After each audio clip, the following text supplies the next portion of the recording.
di sana?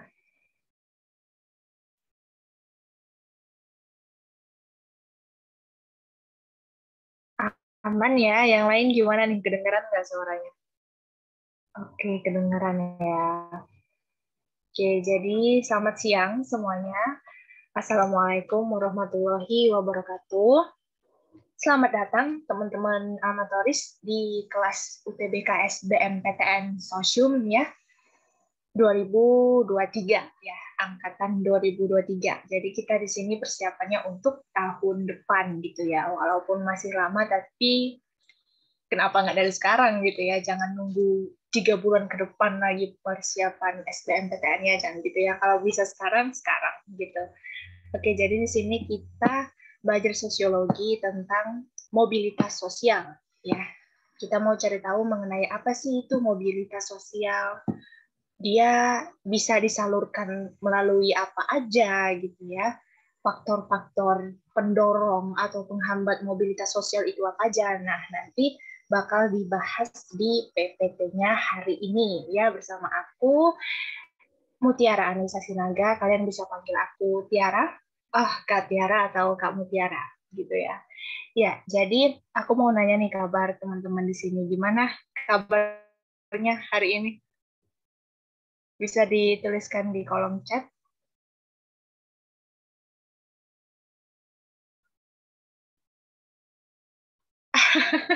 Galau-galau kenapa nih? Waduh, waduh galau ya. Gimana rasanya lihat kakak-kakaknya nunggu pengumuman ujian mandiri kemarin? Rasanya gimana ngelihat mereka? Apa ikut deg-degan atau masih biasa aja? Lihat pengumuman kakak-kakaknya yang kemarin gimana ya? Oh, gap year. Ya nggak apa-apa. Kalau mau gap year juga nggak apa-apa sih. Yang penting emang udah keputusan terbaik ya. Insya Allah ya, gap year termasuk keputusan yang ya yang ini juga kalau misalnya apa ya, dihargai juga sebenarnya. Yang penting kalau mau gap year harus ada pertimbangan juga dari orang tua gitu ya. Mau masuk swasta pun juga sebenarnya nggak apa-apa gitu, sambil belajar-belajar UTBK lagi untuk 2023 gitu. Teman yang lain gimana kabarnya hari ini? Iya, sering. Benar-benar setuju. Gap year biasanya bisa aja borong PTN, teman-teman. Baik ya, oke. Jadi, aku mau jelasin dulu di sini. Ini aku jelasin materi dulu. Ya, materi dulu tentang mobilitas sosial, baru nanti akan ada 7 soal, latihan soal sebanyak 7 gitu ya, 7 soal. Nah, waktu aku ngajar yang waktu seminggu yang lalu gitu ya, pada banyak yang minta ternyata soal-soal. Soalnya dibanyakin gitu ya, sekalian materinya. Ngebayang ya? Halo, ini udah jelas sekarang? Oke, jadi minggu kemarin itu teman-teman amatoris pada banyak yang minta latihan soal sosiologi gitu ya.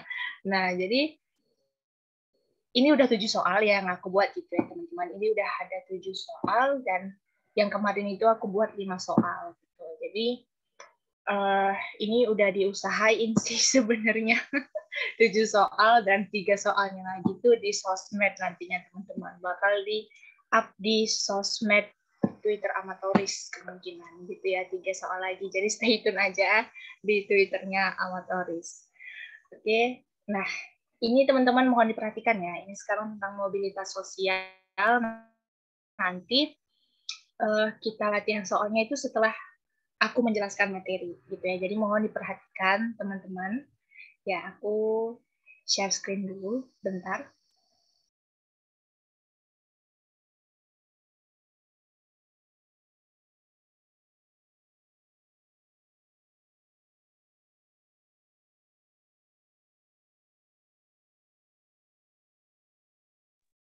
Oke ya, udah kelihatan semuanya di sana PPT-nya. Bisa ditulis di kolom chat, udah kelihatan belum? Ya udah ya. Oke, bentar. Nah, sekarang kita belajar tentang mobilitas sosial. kita ketahui dulu ya, awal-awalnya itu kita ketahui mengenai definisinya dulu. Nah, selalu definisi paling awal ya, biar kita tahu basicnya nih, biar kita tahu dasarnya, apa sih sebenarnya social mobility ini, ya kan, mobilitas sosial ini. Nah, materi tentang mobilitas sosial itu tiap tahun keluar di UTBK SBMPTN maupun di ujian mandiri PTN lainnya. Di SIMA UI juga keluar tentang mobilitas sosial, di Mandiri UGM juga keluar, di Mandiri USU juga keluar bahkan gitu ya. Jadi mobilitas sosial ini termasuk materi yang sering keluar di tiap tahunnya gitu teman-teman. Jadi mohon diperhatikan ya. Nah, yang pertama di sini ada definisi mobilitas sosial. Nah, apa sih definisi mobilitas sosial ya? Pengertian mobilitas sosial itu di sini adalah perpindahan status seseorang atau kelompok dari status sosial satu ke status sosial lainnya ya. Ini ke status sosial lainnya teman-teman. Maksudnya apa? Dia berpindah. Bisa jadi yang tadinya dia berada di bawah menjadi ke atas. Bisa jadi yang tadinya di atas jatuh ke bawah. Bisa jadi dia punya pekerjaan yang hebat, punya pekerjaan yang tinggi gitu ya, pangkatnya, jabatannya. Terus jatuh ke bawah karena dia terlibat masalah apapun gitu ya. Nah, ya udah. Jadi itulah yang namanya mobilitas sosial, dari yang kaya ke miskin, dari yang miskin ke kaya. Nah, dia naik turun, naik turun. Nah, itulah yang namanya perpindahan status sosial dari status sosial satu ke status sosial lainnya. Itu namanya mobilitas sosial, teman-teman. Nah, kita lanjut ke bentuk-bentuk mobilitas sosial. Di sini ada berdasarkan tipe, ya. Di sini yang pertama itu ada berdasarkan tipe, dan yang kedua itu ada berdasarkan ruang lingkup. Jadi di sini ada dua ya, berdasarkan tipe dan berdasarkan ruang lingkup. Kita cari tahu teman-teman berdasarkan tipe. Nah, berdasarkan tipe dia di sini ada vertikal dan horizontal. Nanti kita bahas yang horizontalnya setelah ini gitu ya. Nah, vertikal kita tahu sendiri bahwa vertikal itu dia enggak sederajat. Yang namanya vertikal itu tegak lurus, dia enggak sederajat, teman-teman. Ya, kalau horizontal dia mendatar, dia sederajat, tapi kalau vertikal itu tegak lurus, enggak sederajat. Nah, maka vertikal di sini adalah perpindahan status individu atau seseorang menuju status lain yang tidak sederajat. Mobilitas vertikal dapat dibagi menjadi dua. Yang pertama, mobilitas sosial naik atau social climbing, dan mobilitas sosial turun atau social sinking. Nah, social climbing atau mobilitas sosial naik itu apa? Pengertiannya adalah perpindahan status menuju kedudukan yang lebih tinggi. Nah, namanya climbing ya, namanya climbing. Pas climbing kan pengertiannya artinya memanjat ya, teman-teman. Bahasa Inggrisnya climbing yang berarti memanjat. Nah, berarti dia kan lebih tinggi tuh ya, mau mencapai yang lebih tinggi. Nah, jadi di sini social climbing contoh ya. Contoh misal dia seorang pedagang, ada seorang pedagang biasa gitu ya. Karena dia rajin, tekun, gigih, ulet. Nah, maka dia bisa aja sewaktu-waktu bisa mendirikan perusahaan, bisa mendirikan usahanya sendiri yang lebih besar gitu ya, atau bisa mendirikan perusahaan. Nah, dalam perusahaan yang didirikannya sendiri itu nantinya dia bisa menjadi direktur perusahaannya gitu. Nah, itu yang namanya social climbing, dari yang bawah ke atas. Nah, itulah yang namanya social climbing. Kalau mobilitas sosial turun itu di social sinking gitu ya, yang dia turun adalah perpindahan status sosial menuju kedudukan yang lebih rendah. Yang mana di sini contohnya itu seorang pejabat ya teman-teman, seorang pejabat atau orang yang penting lah di negara ini ya. Nah, yang merupakan dari orang yang penting dari negara ini, sewaktu-waktu ketahuan nih dia terlibat kasus korupsi. Nah, dia bermasalah dalam kasus korupsi. Nah, itu jatuh ya akhirnya ya status sosial yang tadinya dia pejabat jatuh, kemudian masuk penjara, nggak ada pekerjaan lagi, nggak punya penghasilan lagi gitu ya. Itu yang namanya social sinking. Dia jatuh, mobilitas sosial turun. Nah, kita lanjut ke horizontal. Horizontal adalah perpindahan status seseorang atau status individu secara sederajat. Nah, sederajat ya teman-teman. Maksudnya tadi yang memang dia mendatar. Kalau vertikal tadi tegak lurus, yang tidak sederajat, dan kalau horizontal itu dia sederajat ya. Contoh dari mobilitas sosial horizontal adalah seorang guru. Seorang guru dia bermutasi, dia pindah kerjaannya ke sekolah lain. Pertama dia kerja nih, ya kan? Dia bekerja di sekolah A. Nah, dia bekerja di sekolah A, sewaktu-waktu dia pindah, dia bermutasi ke sekolah B. Nah, itu yang namanya horizontal. Jadi status dia itu tetap guru, teman-teman. Status dia itu tetap guru, enggak naik dan enggak jatuh. Nah, jadi horizontal itulah yang begitu, dia cuma pindah pekerjaan gitu ya. Contoh lagi misal yang orang resign, contohnya orang resign dari satu perusahaan ke perusahaan lain dengan status dia itu sebagai karyawan, karyawan biasa. Dia karyawan biasa di perusahaan A, lalu pindah ke perusahaan B, tetap status dia sebagai karyawan, bukan naik sebagai manajer, direktur. Nah, bukan naik seperti itu yang mana status sosial seseorang di sini yang dilihat gitu ya, teman-teman. Nah, yang kedua itu berdasarkan ruang lingkup. Di sini ada mobilitas intragenerasi dan mobilitas antar generasi atau intergenerasi. Nah, jadi antar generasi dan intergenerasi ini sama, teman-teman. Antar dan inter ini sama. Kalau yang dia intra baru beda gitu ya. Nah, mobilitas intragenerasi adalah mobilitas sosial yang terjadi pada satu generasi yang sama. Pada satu generasi yang sama.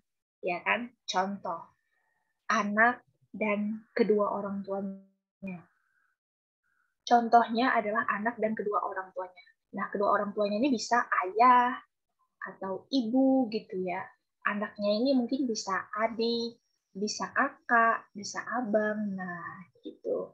Nah, kalau mobilitas antar generasi atau intergenerasi adalah mobilitas yang terjadi pada generasi yang berbeda. Pada generasi yang berbeda.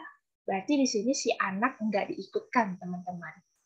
Nah, jadi kan ada anak, orang tua, dan kakek neneknya gitu ya. Nah, jadi antar generasi atau intergenerasi di sini adalah mobilitas yang mana hanya kakek atau neneknya dengan orang tuanya. Jadi si anak ini nggak diikutkan, cuman antara orang tuanya dan kakek neneknya. Nah, itu yang namanya antar atau intergenerasi, teman-teman. Itu. Nah, antar generasi atau intergenerasi dibedakan menjadi antar generasi naik dan turun ya.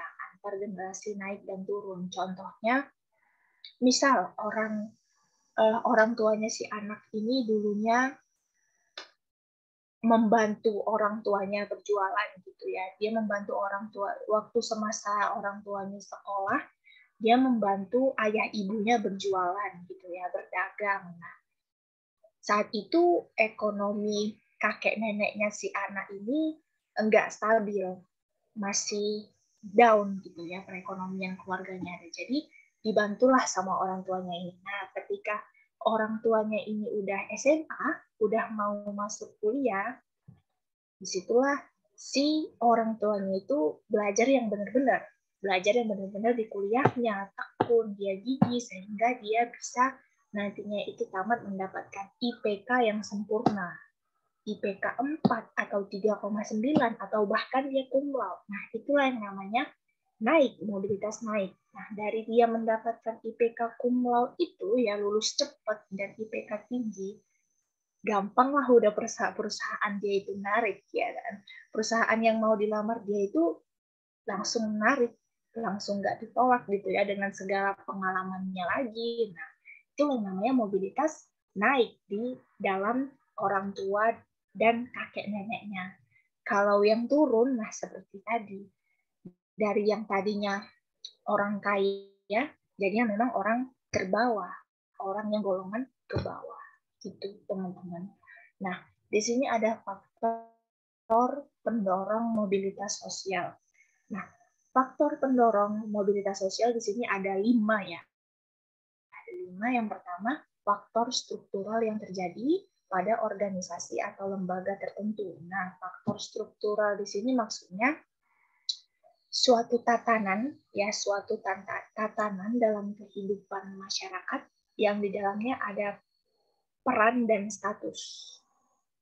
Dan itu membentuk unsur-unsur kemasyarakatan. Intinya dalam struktural ini ada peran dan status individu itu, gitu teman-teman. Nah, yang kedua, faktor individu yang berhubungan atau berkaitan dengan kualitas masing-masing individu. Nah, kualitas masing-masing individu. Berarti kan ini terkait dengan keahliannya. Ini terkait dengan keahlian, kemampuan, keterampilan yang namanya kualitas ya, kualitas diri, kualitas pribadi gitu ya teman-teman. Nah, yang ketiga ada ekonomi. Nah, faktor pendorong mobilitas sosial jelas ada ekonomi. Dengan ekonomi yang baik, dengan ekonomi yang cukup stabil, maka itu bisa meningkatkan mobilitas sosial pada diri seorang individu. Nah, di sini yang keempat, perubahan kondisi sosial ya, yang mana berarti perubahan keadaan masyarakat. Nah, kondisi sosial gimana, lingkungan masyarakat itu keadaannya itu gimana. Nah, itu bisa menjadi faktor pendorong mobilitas sosial. Nah, yang kelima ada situasi politik. Situasi politik ini ternyata juga dapat memengaruhi atau mendorong mobilitas sosial. Walaupun gitu ya, walaupun sebenarnya politik ini berada di eksternal ya, bukan berada di internal gitu ya. Nah, ternyata ya politik juga memengaruhi teman-teman. Lalu yang keenam ada pendidikan yang tinggi. Nah, ini udah pasti. Orang yang memiliki gelar sarjana ya, orang yang memiliki gelar diploma atau sarjana S1, S2, S3, bahkan udah profesor. Nah, itulah bahkan dengan dia apa ya, dia udah S1 terus dia bekerja terus dia melanjutkan pendidikannya lagi, wah itu sangat-sangat mendorong terjadinya social mobility atau mobilitas sosial, pendidikan yang tinggi. Nah, yang mana di situ terjadinya kenaikan jenjang karir. Ya, jenjang karir, dia S1, dia udah dapat kerja, kerjanya udah hebat, udah nyaman gitu ya, udah cocok sama dia ada niat lagi nih setahun kemudian untuk melanjutkan S2. Nah, itu sangat-sangat memengaruhi teman-teman. Lalu di sini ada faktor penghambat mobilitas sosial. Nah, di sini ada 4 faktor penghambatnya ya. Yang pertama kemiskinan. Ini udah pasti, ini keterkaitan dengan ekonomi ya. Ekonominya nggak stabil, sering down, sering menurun. Nah, maka ini yang dapat menghambat terjadinya mobilitas sosial. Oke, yang kedua di sini ada sistem pelapisan sosial yang tertutup. Nah, yang tertutup, pelapisan sosial yang tertutup. Maksudnya gini, kalau kita belajar tentang stratifikasi sosial, gitu ya, dalam stratifikasi sosial itu adalah pelapisan sosial yang mana dia di situ ada yang terbuka, bersifat terbuka, tertutup, dan campuran. Nah, kita bahas yang tertutupnya aja ya, teman-teman. Contoh masyarakat yang menerapkan sistem pelapisan sosial yang tertutup itu masyarakat yang beragama Hindu ya, yang beragama Hindu contohnya yang di Bali ya, masyarakat Bali yang beragama Hindu. Nah, itu kan mereka menganut sistem kasta ya, teman-teman. Hindu itu menganut sistem kasta yang mana ada kasta Brahmana, ya, Waisya, Ksatria, Sudra. Nah, jadi dengan dia menganut, misal dia menganut sistem kasta Waisya, ya udah, dia selamanya di Waisya aja. Nggak boleh pindah ke Brahmana atau ke Sudra atau di Ksatria, nggak boleh. Nah, itulah pelapisan sosial tertutup. Dia ya udah di situ aja pokoknya kastanya, jangan pindah-pindah. Nah, itu namanya tertutup, teman-teman. Lalu yang ketiga ada masyarakat yang bersifat tertutup terhadap perubahan. Ya, contohnya masyarakat yang masih menganut apa ya? Ini sebenarnya masyarakat desa ya, teman-teman. Masyarakat desa nih sering-sering banyak yang begini. Dia tertutup terhadap perubahan sosial ya, terhadap perubahan teknologi, perubahan budaya, perubahan perdagangan, industri pertanian gitu ya. Nah, mereka cenderung bersifat tertutup dengan mungkin masih ada nilai-nilai tradisional, aspek-aspek tradisional yang masih melekat memang di masyarakat desa itu. Nah, di sini yang keempat juga ada perbedaan kepentingan, ya jelas beda kepentingan, beda kebutuhan pastinya ya. Beda kepentingan, ada perbedaan pendapat kemungkinan besar di situ. Nah, beda kepentingan ini yang terakhir yang bisa menghambat terjadinya mobilitas sosial. Nah, mobilitas sosial ini kemudian bisa disalurkan melalui apa aja gitu ya. Nah, saluran mobilitas sosial di sini yang pertama ada angkatan bersenjata. Angkatan bersenjata. Contohnya ceritanya tuh ada seorang prajurit yang memang dia ketika menjadi seorang prajurit dia bisa meningkatkan karirnya, dia bisa meningkatkan pangkatnya, atau dia bisa meningkatkan jabatannya selama dia menjadi prajurit. Nah, ketika dia habis masa jabatannya gitu ya, habis masa jabatannya menjadi prajurit. Nah, bisa saja sewaktu-waktu dia dapat menjadi gubernur, bupati gitu ya, karena ini dia udah meningkat, teman-teman, status sosial dia udah ada, dia bisa menaikkan pangkat, udah bisa menaikkan karir dia. Nah, maka sewaktu-waktu ketika jabatan dia selesai, ketika jabatan dia habis, bisa aja dia menjadi presiden, gubernur, bupati gitu ya. Nah, itulah yang contoh dari angkatan bersenjata. Nah, yang kedua ada lembaga pendidikan sebagai social elevator. Nah, maksudnya social elevator adalah pengangkat sosial ya. Maksudnya dia bisa dalam kehidupan bermasyarakat tuh dia bisa mengangkat derajatnya sendiri gitu. Nah, yang pasti paling berperan sebenarnya ini lembaga pendidikan ya. Makanya individu kalau mau memperbaiki kualitas diri dia ya dengan keahlian, keterampilan. Nah, maka lembaga pendidikan inilah yang paling berpengaruh.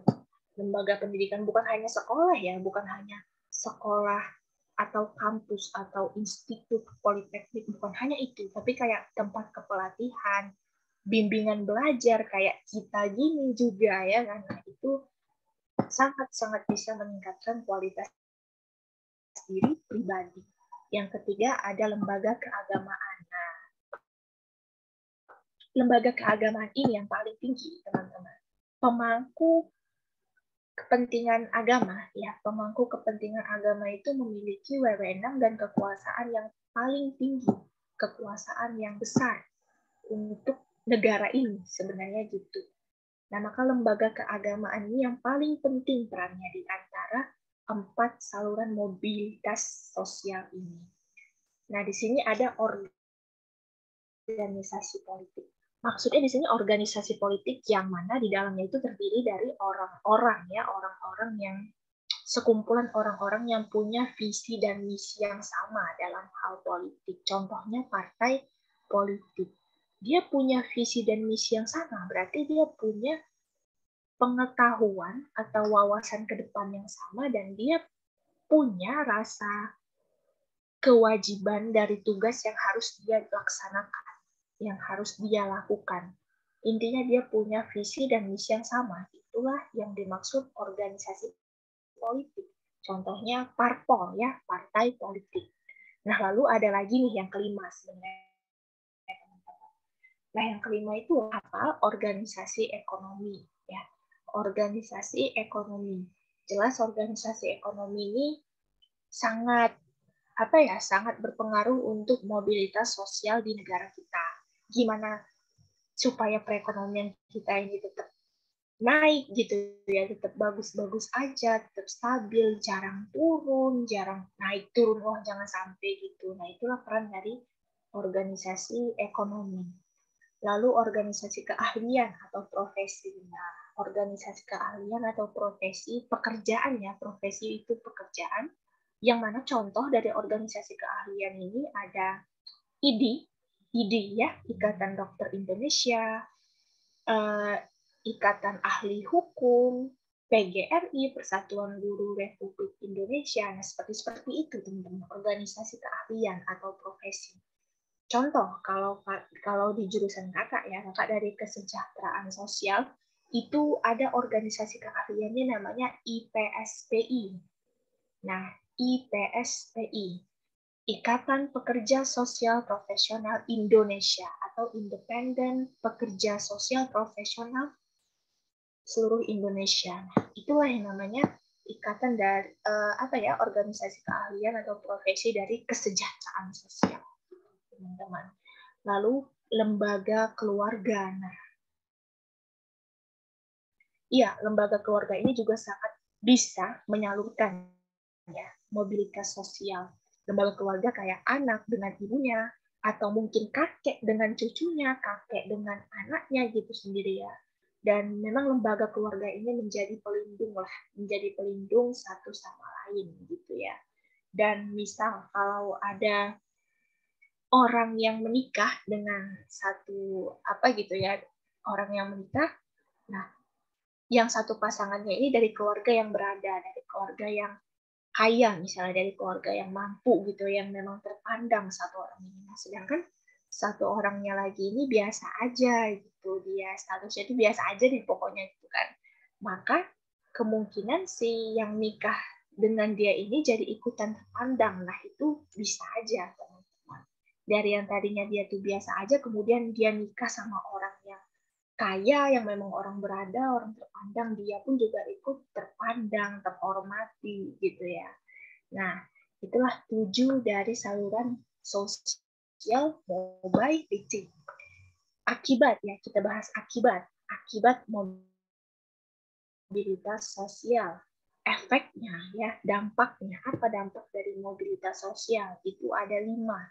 Yang pertama, mempercepat tingkat perubahan sosial. Ya, ini udah pasti mempercepat tingkat perubahan sosial. Definisi perubahan sosial itu adalah suatu variasi atau cara hidup yang baru dalam kehidupan masyarakat. Nah, semuanya berubah, teman-teman. Pasti kalau ada mobilitas sosial, akan dipastikan juga ada perubahan di dalamnya, gitu ya. Juga diikuti perubahan. Yang kedua, mendorong seseorang untuk maju. Nah, ini benar, mendorong seseorang untuk maju dan berkembang. 3, meningkatkan integrasi sosial. Nah, meningkatkan penyatuan sosial ya, meningkatkan persatuan sosial juga gitu. Integrasi sosial ini maksudnya penyatuan ya, penyatuan sosial. Nah, atau penyatuan masyarakat. Yang keempat, menimbulkan pertentangan atau konflik. Di sini mulai timbul masalahnya. Misal, dalam satu kelompok sosial gitu ya teman-teman, ada salah satu anggota kelompoknya itu yang nggak terima, kayak dia menganggap anggota kelompoknya lain itu udah berbeda gitu dengan terjadinya mobilitas sosial ini, tuh dia menganggap hilang sudah nilai dan norma yang selama ini mereka pegang, yang selama ini mereka anut dalam kelompok sosialnya. Nah, dia enggan juga gitu ya, dia nggak mau menerima perubahan, dia menolak perubahan. Nah, inilah yang menjadi masalah konfliknya. Gitu ya. Nah, yang kelima adalah mengurangi solidaritas antar anggota kelompok. Ini udah pasti. Dengan adanya keretakan tadi, ya kan, dengan adanya konflik tadi, inilah yang bisa mengakibatkan juga berkurangnya rasa solidaritas. Rasa persatuan dalam kelompok itu udah mulai memudar akibat konflik tadi. Nah, lalu yang terakhir ada hubungan, ya, hubungan mobilitas sosial dan dinamika kelompok. Dinamika kelompok, ya, kelompok sosial, hubungan atau keterkaitan. Nah, dinamika kelompok sosial adalah perubahan yang terjadi pada kelompok sosial, baik secara progres atau maju dan regres, mundur. Progres itu maju ya teman-teman. Kalau regres itu adalah mundur. Nah, itu perlu diingat ya. Progres maju, regres mundur. Akibat dari social mobility. Oke. Nah, kita lanjut. Ini ada slide terakhir ya, sebentar. Oke, nah di sini ada faktor pendorong apa nih? Sorry, bentar ya, nggak kelihatan. Kenapa jadi ini laptopnya? Faktor pendorong dinamika sosial. Nah, faktor pendorong dinamika sosial itu ada 5. Yaitu ada 5 faktor pendorong dinamika sosial. Apa aja? Pertama, terdapat keinginan untuk melakukan perubahan. Ini udah pasti ya, untuk melakukan perubahan sosial, budaya, perdagangan, industri, pertanian, ya, dan lain sebagainya. Lalu ada pergantian anggota kelompok. Nah, pasti teman-teman ada pergantian anggota kelompok. Kayak yang tadi itu bisa satu kelompok itu pecah ya, jadi pecah karena masalah, jadi retak karena masalah. Nah, pasti ada yang mau mengundurkan diri dari kelompoknya, ya kan? Ada salah satu anggota atau beberapa anggota yang kita udah nggak sama lagi nih prinsipnya. Prinsip kita udah beda. Nah, jadi mending aku aja yang mengundurkan diri keluar dari kelompok. Nah, pasti itu ada pergantian ya. Masuk orang yang baru, keluar orang yang lama. Itu yang namanya pergantian kelompok.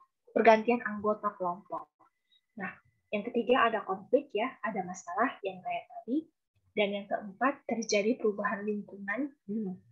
Yang tadinya lingkungannya bagus-bagus aja, baik-baik aja, jadi kenapa-kenapa. Jadi berubah, jadi negatif gitu ya lingkungannya. Nah, sebaliknya, lingkungan yang tadi negatif berubah menjadi lingkungan yang positif. Nah, itulah yang namanya faktor pendorong dinamika sosial.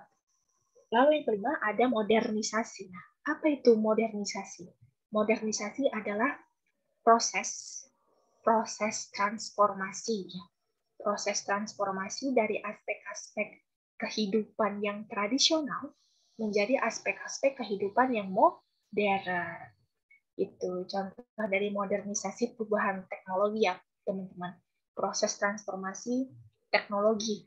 Semuanya orang udah tahu nih teknologi gitu. Dari HP, laptop, tablet, iPad, dan segala macamnya. Nah, itu namanya modernisasi gitu ya. Nah, faktor penghambat dinamika sosial. Ada 3 di sini ya, ada 3. Yang pertama, terjadi isolasi, yang mana terjadi pemencilan, terjadi pemisahan gitu ya. Isolasi ini pemisahan atau pemencilan. Nah, ini yang menghambat terjadinya dinamika sosial. Lalu yang kedua, adanya keinginan atau kemauan untuk tidak berubah. Gak ada minat atau niat untuk berubah jadi yang lebih baik, itu gak ada, teman-teman. Inilah faktor yang dapat menghambat juga. Nah, kalau yang ketiga, terdapat tradisi ya, terdapat tradisi yang mengikat. Begitu. Terdapat tradisi yang mengikat. Artinya aspek-aspek tradisional dalam kehidupan bermasyarakat itu masih sangat melekat. Contoh kayak di masyarakat desa tadi ya. Mungkin masih banyak masyarakat desa yang belum kenal teknologi, yang memang di pedalaman kali gitu ya. Nah, itu dia belum kenal sama yang namanya teknologi kemungkinan besar. Tapi ada juga sebagian yang udah kenal sama teknologi. inilah tiga faktor penghambat dinamika sosial. Oke, dari sini ada yang mau ditanyakan, kira-kira bisa tanya di kolom chat atau di unmute juga nggak apa-apa ya, atau di unmute juga nggak apa-apa, biar lebih interaktif kita tanya jawabnya. Oke, boleh ditanya di kolom chat teman-teman. Jangan lupa diisi absennya ya, jangan lupa diisi absennya udah dibagikan di kolom chat nih. Jangan lupa, tolong banget ya diisi absennya, oke? Nah, ada yang mau ditanyakan kira-kira teman-teman? Tanya-tanya aja ya, tanya-tanya aja. Kalau mana yang bingung tadi mungkin, contoh intragenerasi. Oke, kita back ke contoh intragenerasi. Oke, ini pembagian mobilitas sosial berdasarkan ruang lingkup. Ya, berdasarkan ruang lingkup. Di sini ada intra dan antar atau inter. Nah, intra ya. Sekarang pertanyaannya dari Dira itu intra. Nah, pengertiannya adalah mobilitas sosial yang terjadi pada satu generasi yang sama. Nah, arti dari satu generasi yang sama itu gini, teman-teman. Satu generasi itu antara anak dengan orang tuanya, dengan kedua orang tuanya. Itu contohnya. Kalau orang tuanya yang enggak berkecukupan, orang tuanya yang ekonominya biasa aja, nggak mampu memenuhi kebutuhan kebutuhan keluarganya. Nah, maka si anak mereka tadi mulai memikirkan cara yang baik gimana bisa menaikkan atau memperbaiki kondisi keluarganya yang tadinya kondisi keluarganya itu enggak berkecukupan, biasa aja, nggak bisa memenuhi kebutuhan keluarga. Nah, jadi anaknya ini berpikir gimana cara yang baik, gimana cara yang tepat untuk aku bisa memperbaiki kondisi keluargaku ini. Apakah itu melalui dia berusaha, melakukan suatu usaha gitu ya, suatu usaha wirausaha misalnya, ataukah dia jadi wirausahawan, atau dia setelah dia kuliah, setelah dia menyelesaikan pendidikannya, dia dapat bekerja di perusahaan yang bergengsi, perusahaan yang besar. Nah, itulah yang dapat memperbaiki kondisi hidup dari ayah dan mamanya. Itu yang namanya intragenerasi Dira. Jadi intinya intragenerasi itu antara anak dan dua orang tuanya, itu aja. Kalau yang antar atau inter tadi antara orang tuanya dan kakek neneknya. Nah, itu begitu, Dira. Apakah udah paham kira-kira? Yang lain coba ada yang mau ditanyakan, yang lain kira-kira teman-teman gak apa ya, ditanyakan aja.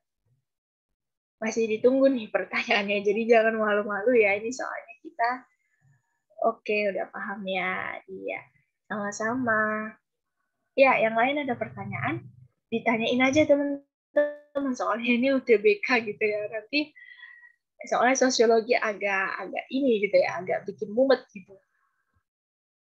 Yuk, mungkin dari sini ada yang mau ditanyakan, atau dari faktor-faktornya juga ada yang mau ditanyakan, dinamika sosial juga, atau akibatnya, dampaknya, gimana teman-teman? Ada yang mau ditanyakan? Saya paham, Kak. Oh ya, terima kasih Kinanti. Yang lain ada lagi? Oh, sorry. Tanya-tanya aja ya teman-teman kalau masih ada pertanyaan. Aku tunggu sampai jam 15.50 ya kalau masih ada pertanyaannya. Jadi tanya-tanya aja teman-teman, jangan malu-malu, oke?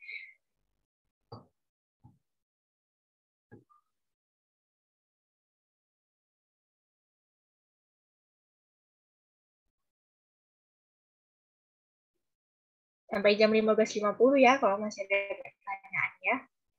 Kalau nggak ada, siap-siap. Oke, ini ada, tunggu bentar ya. Kalau nanti jam 15.50 udah nggak ada pertanyaan, kita lanjut ke latihan soal ya teman-teman. Ada 7 latihan soal. Jadi nanti teman-teman bisa jawab di kolom chat ya. Soalnya itu pilgam kok, pilgam. Jadi teman-teman nanti bisa jawab di kolom chat. Nah, ini ada yang tanya sebentar dari Naura. Tadi untuk hubungan mobilitas sosial dan dinamika sosial itu gimana ya? Oke, masih kurang paham. Hubungan mobilitas sosial dan dinamika sosial. Sebentar.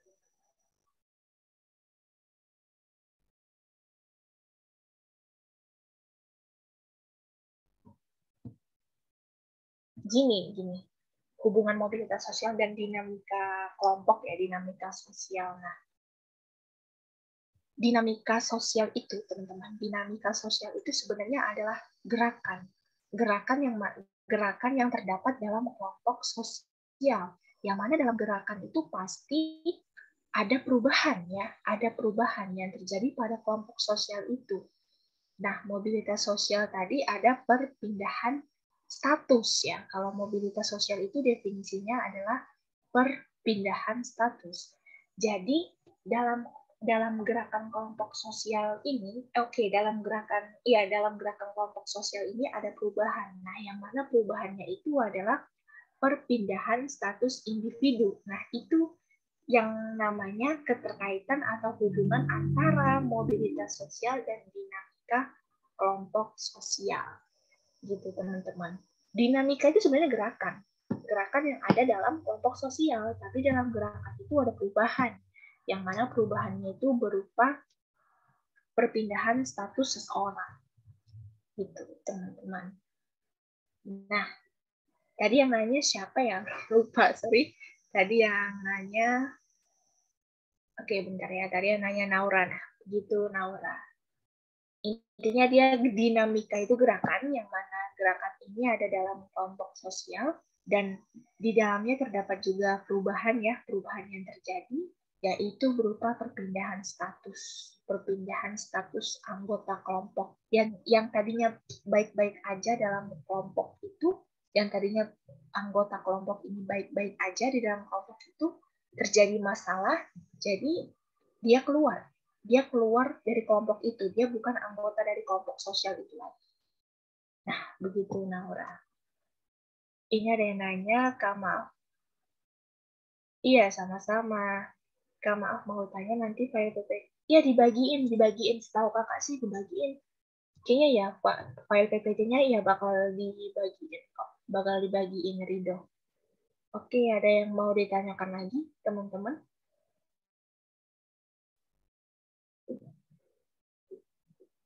Sampai jam 15.50 ya, kalau ada pertanyaan ya.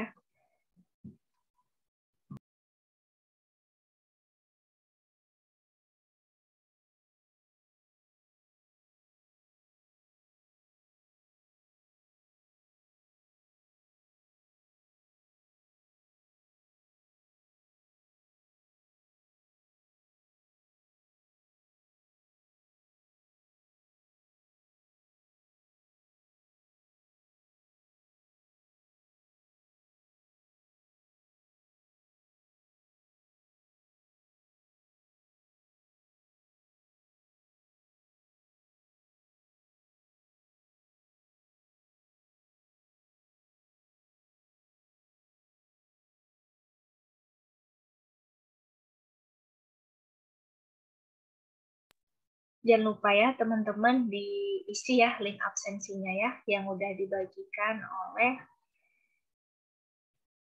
admin Zoom ini di chat ya, di chat box. Jangan lupa diisi G-form-nya, dan yang untuk baru kayaknya ada banyak yang baru join ya kayaknya.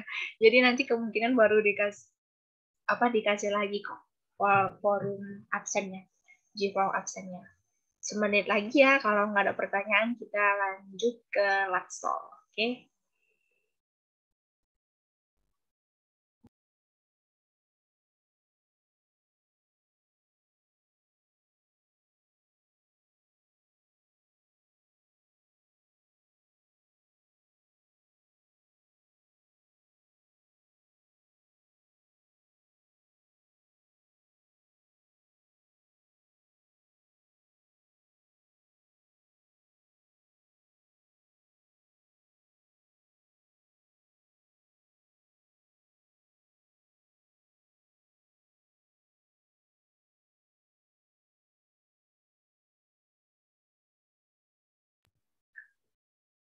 Oke, udah jam 15.50 ya, teman-teman.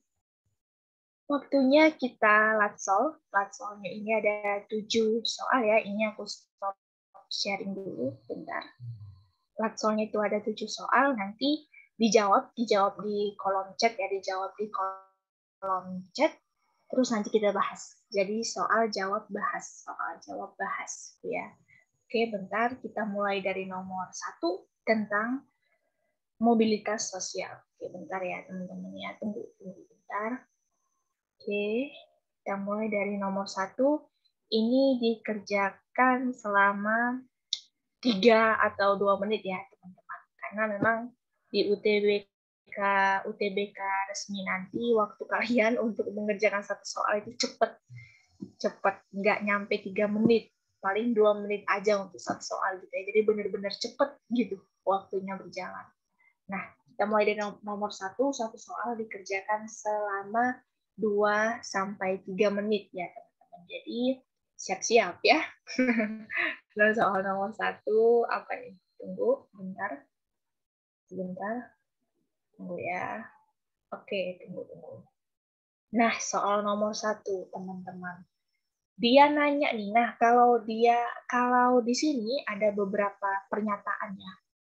Ada 5 pernyataan atau 4 pernyataan gitu ya. Jangan dulu dibaca pernyataannya, tapi dibaca soalnya aja. Dibaca soalnya dulu. Nah, soalnya ini adalah faktor penghambat mobilitas sosial. Dia nanya faktor penghambat gitu ya. Kayak yang tadi. Nah, baru cek nih ke pernyataannya. Perhatikan beberapa gejala sosial berikut ya, sambil dipikir-pikirkan jawabannya teman-teman, sambil dikerjakan juga, kasih tahu jawabannya di kolom chat ya. Nah, di sini pernyataannya sifat tradisional yang kuat, sifat terbuka terhadap inovasi, diskriminasi terhadap suku tertentu, ya diskriminasi itu pembedaan perlakuan ya. Diskriminasi itu pembedaan perlakuan terhadap suku tertentu, artinya ada mayoritas dan minoritas. Lalu yang keempat, terhapusnya sistem kasta di masyarakat. Nah, kayak yang tadi ya, terhapusnya sistem seperti di masyarakat Bali yang beragama Hindu gitu ya, tiba-tiba terhapus sistem kastanya dalam masyarakat. Lalu yang kelima, menerima keadaan sebagai kodrat yang tepat. Nah, mana nih teman-teman? Oke, aku cek ya di kolom chat. Nah, pada jawab C. C itu apa? 1, 3, 5. Oke, pada jawab C ya, sebentar. Nah, ada yang mau jawab lagi? Kira-kira 2 orang lagi? Mungkin di kolom. Ada yang mau jawab lagi? Kira-kira di kolom chat ada yang mau jawab lagi, teman-teman? C, oke, C. C ya, kebanyakan. Oke, kita next ya ke jawaban dan pembahasannya. Kita move ke jawaban dan pembahasannya sebentar. Iya, benar jawabannya itu C, teman-teman. Jawabannya itu C. Nah, kita lihat pembahasannya. Mobilitas sosial merupakan perpindahan posisi dari lapisan yang satu ke lapisan lain, ya, ke lapisan yang lain. Perpindahan status seseorang ke status yang lain, baik itu naik atau turun. Faktor-faktor yang bisa menghambat terjadinya mobilitas sosial dalam masyarakat sesuai dengan beberapa gejala sosial yang ditunjukkan pada soal ya oleh nomor 1, sifat tradisional yang kuat, 3, diskriminasi atau pembedaan perlakuan terhadap suku tertentu, 5, menerima keadaan sebagai kodrat yang tepat. Nah, jadi jawaban yang teman-teman bilang di kolom chat itu C itu benar ya. Oke, nah kita move ke nomor 2 ya. Kita lanjut ke nomor 2.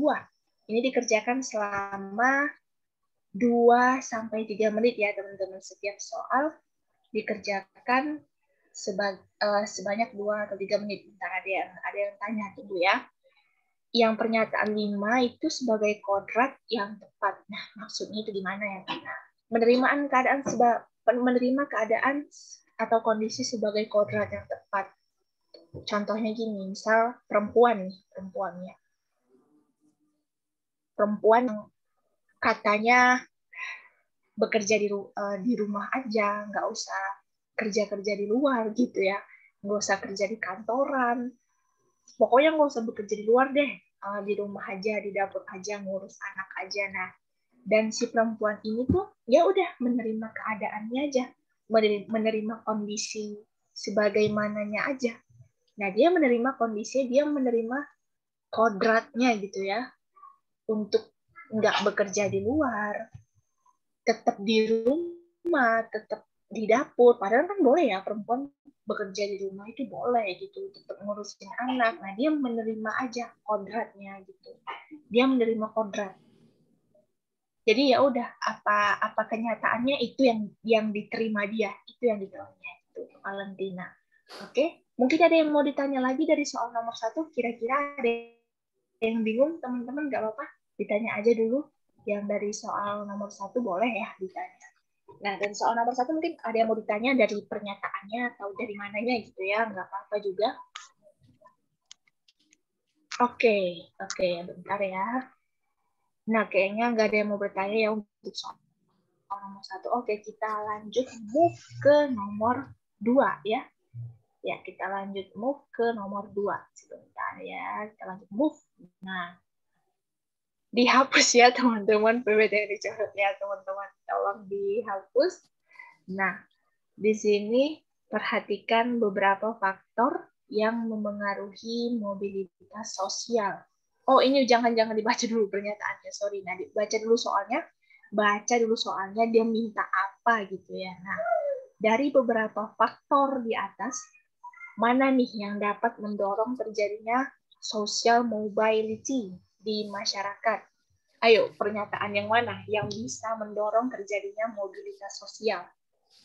Di sini yang pertama ada orientasi sikap terhadap mobilitas, ya, yang mana berarti ada orientasi ke depan, ada orientasi sikap ke depan terhadap perpindahan status individu, ya kan? Nah, yang kedua adanya perbedaan latar belakang budaya, yang ketiga adanya keinginan untuk melihat daerah lain, 4 adanya pengaruh sosialisasi yang sangat kuat. Nah, mana nih teman-teman kira-kira jawabannya? Ayo tulis di kolom chat ya, 2-3 menit ya dijawab, oke? Nah, mana nih kira-kira yang benar ya? Pernyataan mana nih yang benar?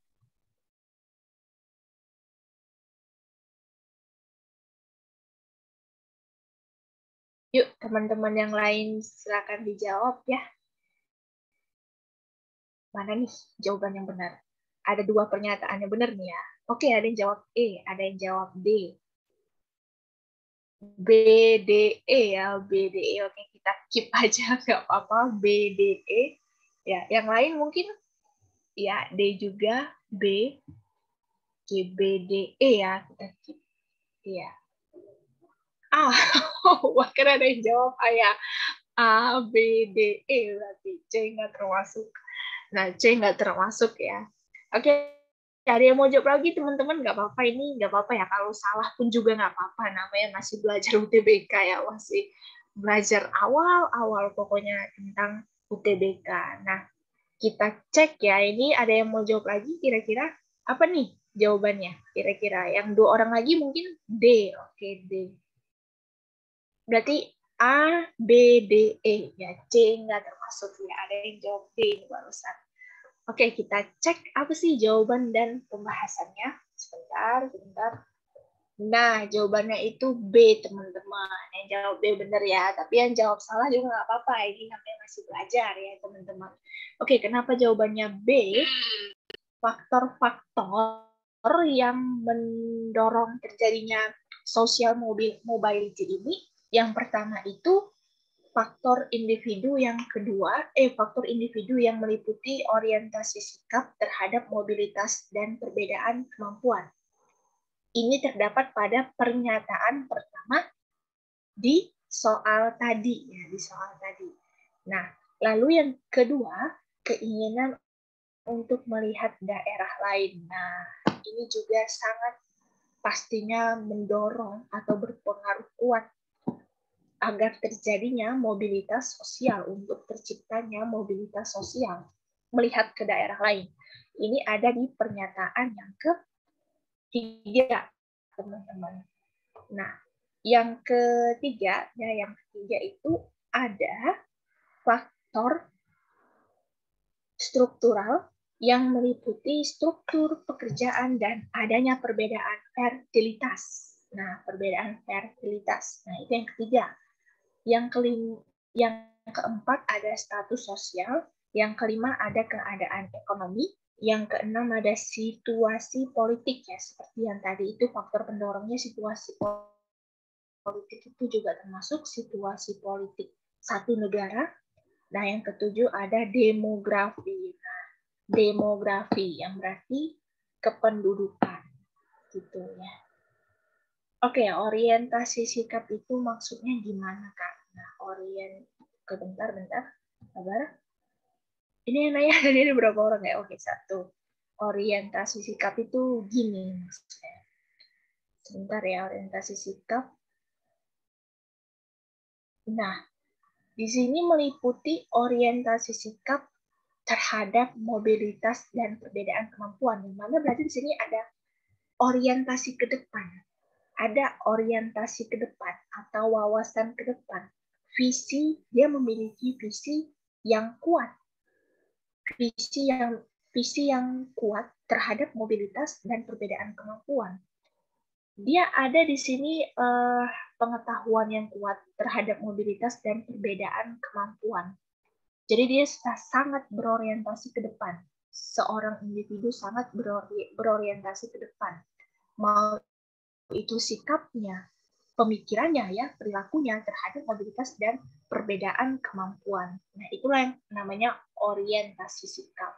Gitu. Dia punya visi yang kuat, punya pengetahuan yang kuat terhadap mobilitas dan kemampuannya itu, gitu. Jadi bisa aja terjadi mobilitas sosial, terwujudnya mobilitas sosial. Pernyataan 3 itu maksudnya mau melihat culture daerah lain. Iya, benar-benar. Pernyataan 3, iya benar. Mau melihat culture daerah lain, benar. Mau melihat budaya daerah lain itu gimana gitu ya, selain budaya dia.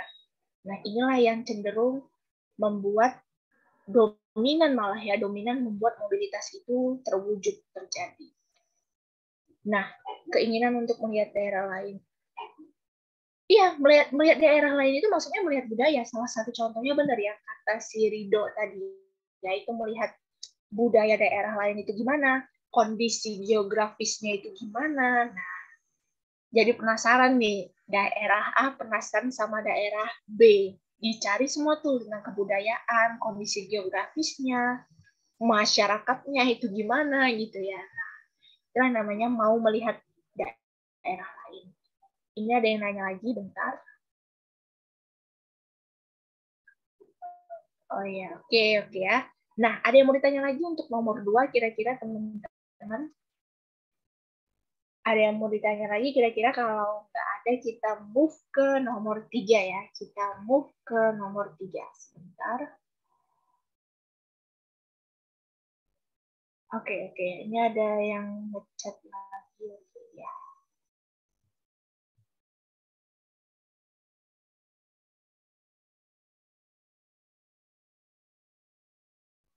Sebentar ya, teman-teman. Kalau perbedaan fertilitas, nah kita ketahui dulu ya, fertilitas itu apa? Nah, fertilitas itu kemampuan menghasilkan keturunan, teman-teman. Kemampuan menghasilkan keturunan, menurunkan keturunan. Gitu. Jadi di sini tadi faktor struktural yang meliputi struktur pekerjaan ya. Struktur pekerjaan itu di dalamnya ada status dan peran si individu. Nah, dan adanya perbedaan fertilitas dan adanya perbedaan kemampuan menghasilkan keturunan. Nah, itu maksudnya. Ya, adanya perbedaan fertilitas. Jadi bukan siapa tadi yang nanya kita.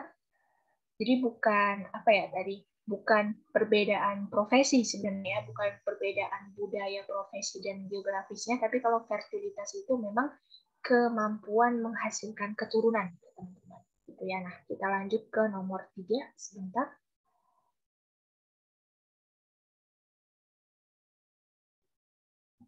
Nah, ini nomor 3 ya teman-teman. Ini nomor 3 dikerjakan sampai 3 menit atau 2 menit ya. 3 menit atau 2 menit. Nah, di sini tuh bentar ya dibacakan buku ya. Oke, Bu ya. Orang tua Ali bekerja sebagai nelayan. Sikap hati ia melihat ayahnya bekerja keras untuk menangkap ikan di lautan. Setiap hari ya. Bukan setiap hati. Setiap hari ia melihat ayahnya bekerja keras untuk menangkap ikan di lautan. Ia tidak ingin, tidak mau hal yang sama dialaminya. Ia berusaha menyelesaikan kuliahnya agar bisa segera mengajar. Keinginannya tercapai, terwujud. Sekarang ia bekerja sebagai salah satu dosen di sebuah perguruan tinggi negeri. Contoh tersebut menunjukkan terjadinya mobilitas sosial. Nah, oke, terjadinya mobilitas sosial apa nih ya? Vertikal naik intergenerasi. Ada yang jawab C sebentar. Vertikal naik intergenerasi? Nah, oke. Nah, ada yang jawab C, teman-teman yang lain. Ada yang jawab apa nih? Bentar ya.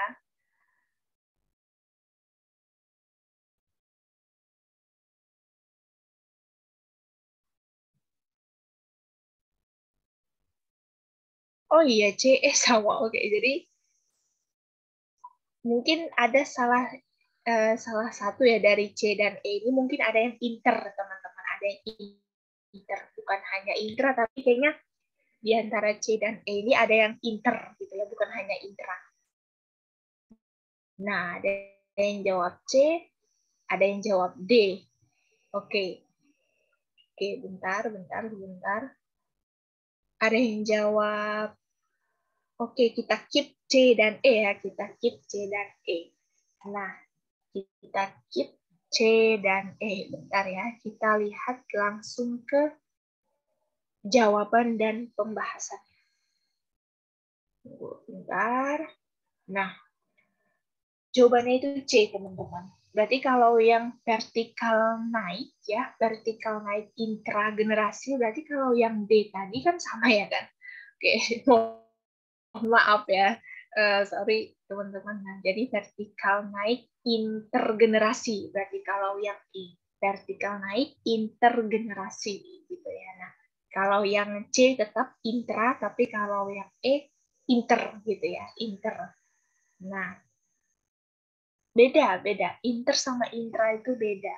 Kalau intra yang tadi contohnya anak dan kedua orang tuanya, kalau inter contohnya orang tuanya dengan kakek neneknya. Itu kalau inter. Kalau intra anak dan orang tua, kalau inter orang tua dan kakek neneknya. Gitu teman-teman. Oke, lanjut ke pembahasannya ya, bentar. Nah, mobilitas sosial ini vertikal naik intragenerasi, teman-teman ya. Mobilitas sosial yang terjadi dalam penjelasan soal atau pemaparan soal tadi adalah mobilitas sosial vertikal intragenerasi. Mobilitas sosial intragenerasi adalah perpindahan status sosial yang terjadi dalam satu generasi yang sama, ya, dalam satu generasi yang sama. Mobilitas sosial yang terjadi sesuai dengan ilustrasi pada soal itu menunjukkan mobilitas sosial antara ayah dan anaknya. Ayah bekerja sebagai nelayan dan si anak, si Ali gitu ya, bekerja sebagai dosen di perguruan tinggi negeri. Merupakan bentuk mobilitas sosial vertikal, mobilitas sosial yang tidak sederajat, tetapi dia intragenerasi gitu ya, terjadi pada satu generasi yang sama. Kalau inter atau antar generasi itu terjadi pada generasi yang berbeda. Nah, mobilitas sosial vertikal merupakan perpindahan status sosial pada lapisan sosial yang berbeda bersifat naik karena pekerjaan sebagai dosen dianggap memiliki status sosial yang lebih tinggi daripada nelayan. Ya, oke, ini ada yang nanya sebentar.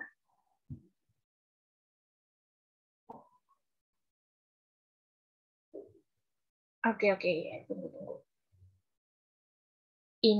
Iya benar, inter kakek nenek, intra ortu anak. Nah, ini yang gampang ya, intra. Oh gini, inter antara kakek neneknya dengan orang tuanya ya, lengkapnya gitu ya. Inter atau antar adalah antara kakek nenek dan orang tuanya. Orang tua si anak ini gitu ya. Tapi kalau intra antara ortu dan anaknya gitu. Ya gitu, benar. Inter antar generasi ayah anak. Intra satu generasi yang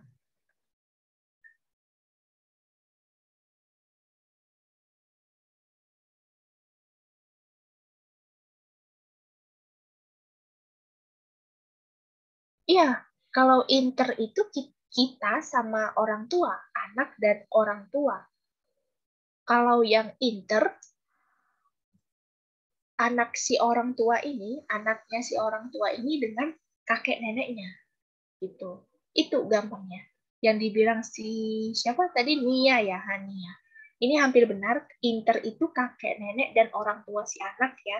Intra adalah ortu dan anaknya. Nah, ini gampangnya teman-teman, yang dibilang si Nia ini udah hampir tepat gitu ya. Cuman di internya ditambahkan kakek nenek dan orang tua si anak gitu.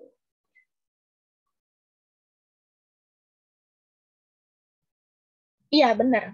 Ayah dan anak itu satu generasi. Iya, benar. Berarti kalau horizontal itu contohnya yang kayak guru tadi ya, yang kayak guru tadi.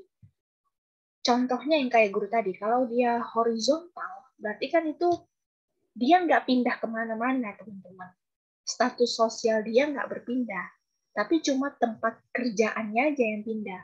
Contoh kayak guru tadi, dia bermutasi, dia pindah kerja ke kantor lain, ke sekolah lain. Dia yang tadinya di sekolah A, kerjanya di sekolah A jadi guru, dia pindah ke sekolah B. Nah, status sosial dia tetap guru, nggak naik, nggak turun. Status sosial dia pokoknya tetap guru. Gitu. Sederajat, ya benar, horizontal itu sederajat. Kalau vertikal itu nggak sederajat, begitu ya teman-teman.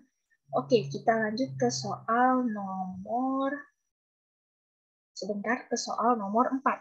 Ya, ke soal nomor 4. Oke, ini soal nomor 4. Dikerjakan 2 atau 3 menit ya, teman-teman.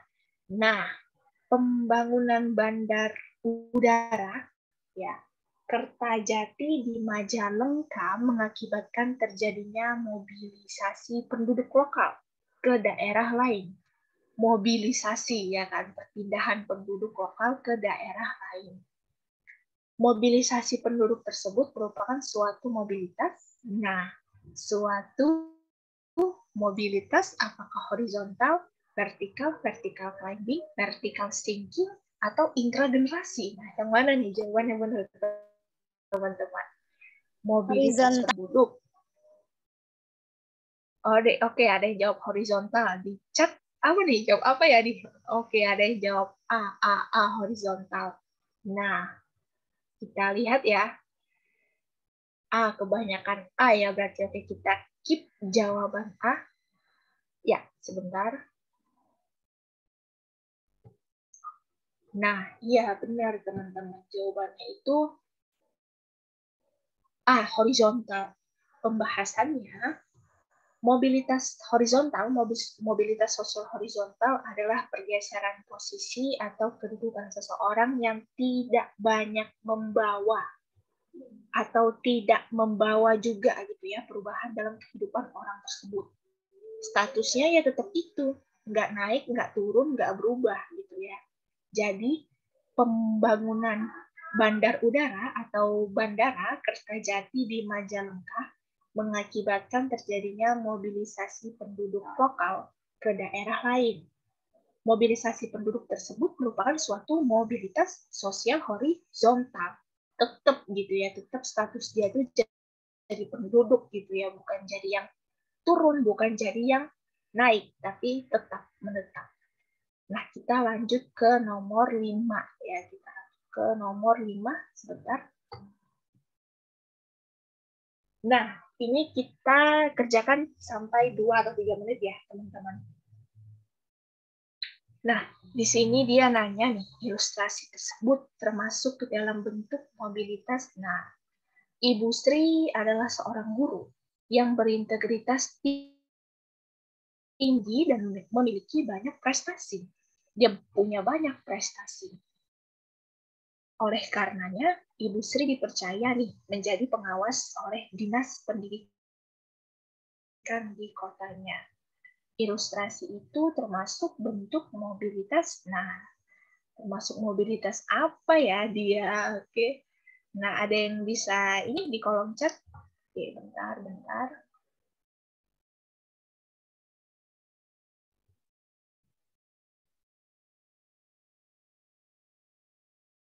Mobilitas B ya, pada banyak jawab B nih kayaknya. B. Iya, Kak, B. Vertical climbing, iya. Ada yang jawab A ya kayaknya ini. Bentar. Ya, ada yang jawab A juga ya.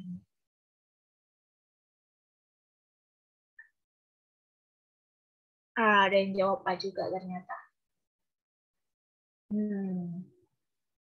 Oke, ada yang jawab A dan ada yang jawab B. Nah, kita lihat apa jawaban dan pembahasannya ya. Bentar. Nah, di sini tuh iya benar teman-teman, jawabannya adalah B, vertical climbing. Nah, mobilitas sosial naik, tapi mobilitas sosial naik atau social climbing ya, adalah perpindahan status menuju kedudukan yang lebih tinggi. Menuju kedudukan yang lebih tinggi, yang namanya dia memanjat ya kan, pasti dia lebih tinggi. Iya benar, climbing adalah naik, dan sinking itu adalah turun gitu ya. Berdasarkan soal tersebut menunjukkan bahwa Ibu Sri yang tadinya seorang guru gitu ya, Ibu Sri yang tadinya seorang guru yang berintegritas tinggi dan memiliki segudang prestasi, memiliki banyak prestasi. Kemudian pada saat itu ia dipercaya menjadi pengawas oleh Dinas Pendidikan di kotanya karena ia memiliki banyak prestasi. Nah, jadi jawabannya memang vertical climbing, teman-teman, atau social climbing gitu ya. Ya, terbagi menjadi 2 tadi ya di materinya, social sinking dan social climbing. Oke, kita lanjut ke nomor 6. 2 soal lagi ya, teman-teman ya. 2 soal lagi, sebentar. Nah, ini dia nih. Apa nih kira-kira ya? Setelah memutuskan pendidikan tinggi di luar negeri, Amanda bekerja di suatu perusahaan ternama di ibu kota. Perusahaan ternama ya di ibu kota. Saat ada pemilihan pimpinan perusahaan, ternyata Amanda kalah bersaing.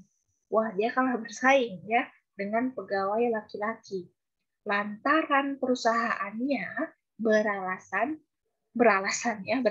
membutuhkan tenaga yang kuat di lapangan. Membutuhkan tenaga yang kuat. Faktor penghambat mobilitas sosial pada kasus tersebut adalah, nah, apa nih faktor penghambatnya, teman-teman? Apakah perbedaan fisik, pengalaman kerja, etos budaya kerja, tingkat pendidikan, keterampilan individu? Nah, yang mana nih, teman-teman? Pada jawab apa ya? Oh, ada A, dan ada C ya, ada C juga. Ada yang jawab A dan ada yang jawab C. Oke, bentar. Nah, ini ada juga yang jawab C. Oke. Bingung Kak antara A sama C. Oh iya, bingung ya. Oke, nggak apa-apa. Nanti kita bahas lagi antara A sama C. etos budaya kerja. Inilah yang apa ya maksudnya, sama sih sebenarnya perbedaan fisik dan etos budaya kerja. Iya, karena etos budaya kerja, karena ya ini soalnya memang membingungkan teman-teman. Ya biasanya gini sosiologi, ada soal yang hampir-hampir sama, tapi kita juga harus melihat di apa perbedaannya di antara ini. Nah, kita lihat selanjutnya jawabannya sebentar. Kita lihat jawaban dan pembahasannya. Nah, jawabannya itu perbedaan fisik, teman-teman. Ini menyangkut gender.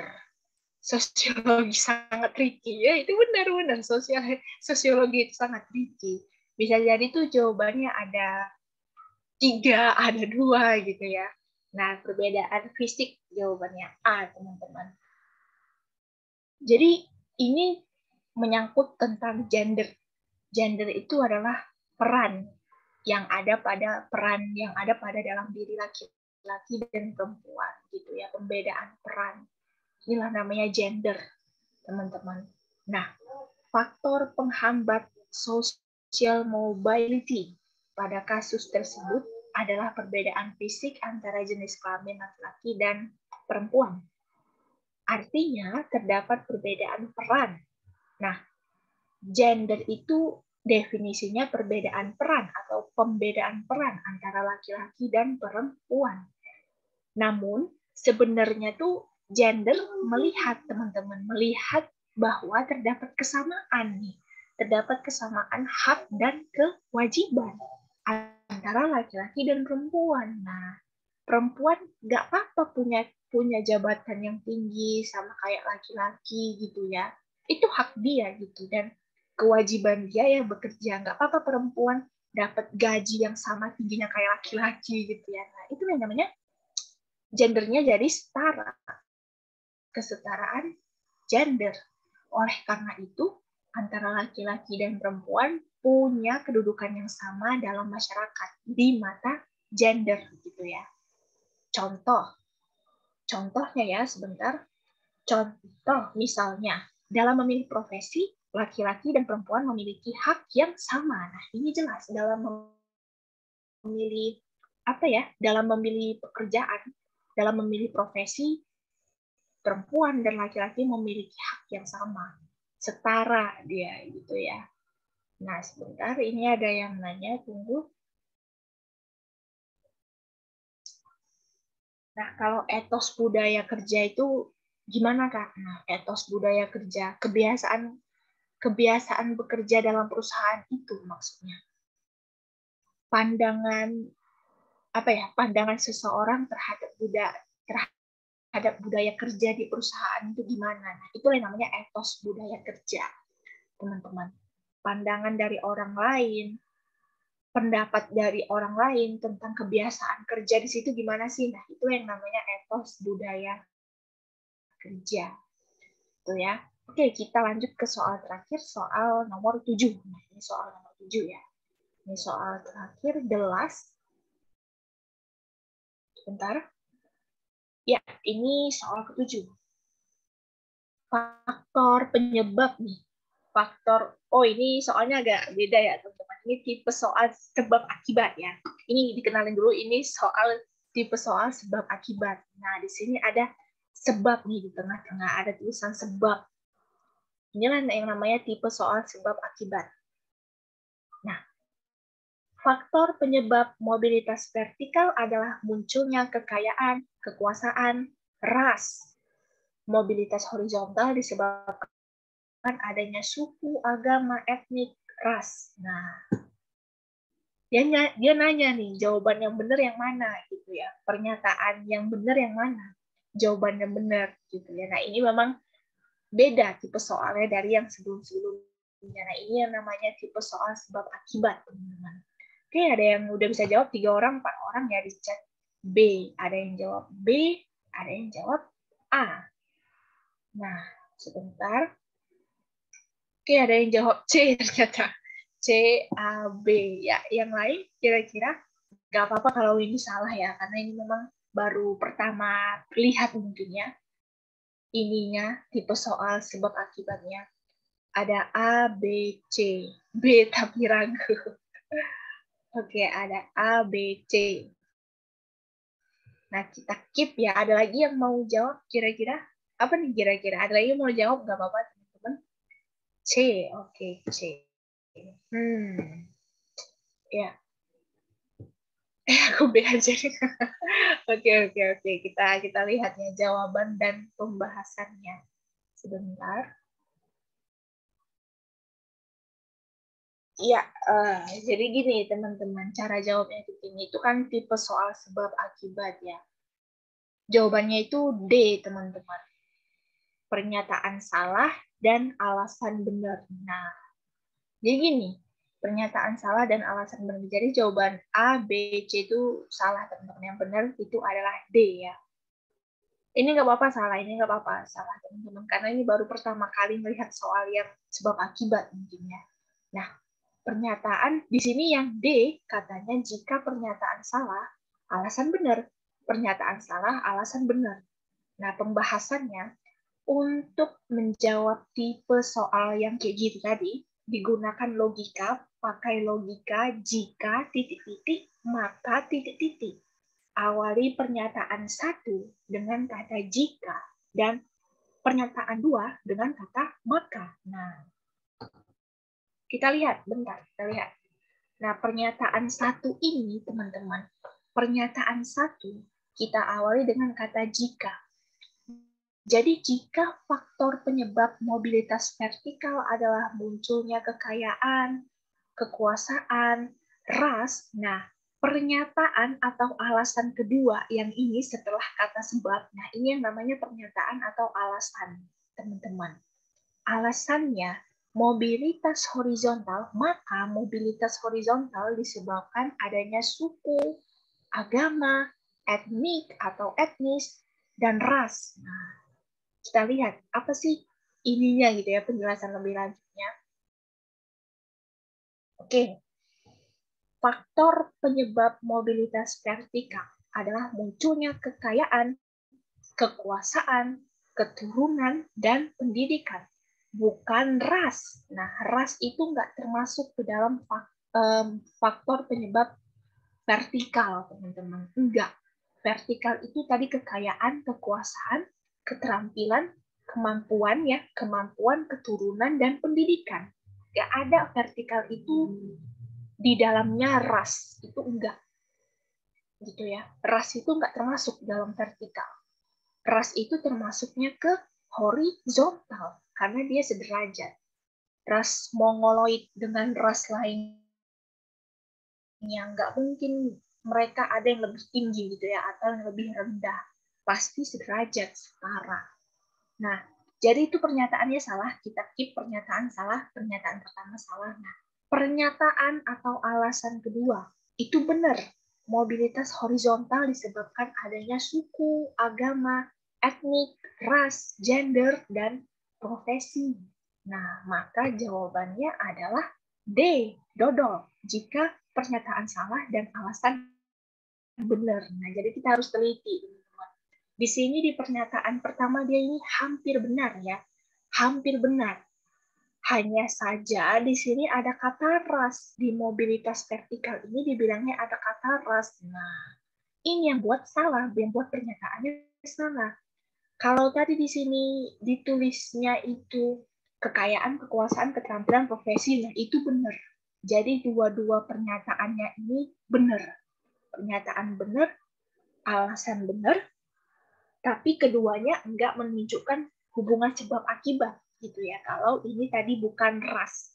Kalau ini tadi kata-katanya diganti dengan kemampuan, keturunan, pendidikan. Nah, maka jawabannya yang B, teman-teman. Kalau ini diganti ya, tapi kalau ini tetap begini, tetap di sini ras, nah maka D lah jawabannya jika pernyataan salah dan alasan benar.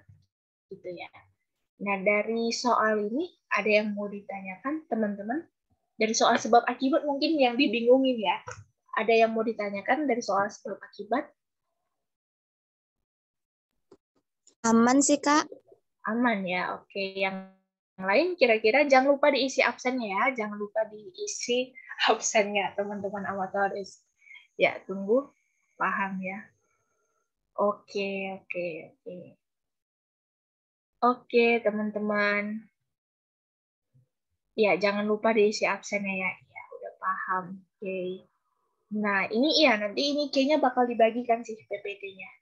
Ya, bakal dibagikan sama ininya sih. Apanya ya, anggota-anggota amatoris lainnya. Nah, isi ya, teman-teman. Oke, oke. Ini stop sharing dulu ya. Bener nggak ada yang mau nanya lagi nih kan tentang gimana ngapain soalnya? Ya, ini stop sharing dulu ya, bener ya. Stop sharing dulu. Jangan lupa diisi absennya.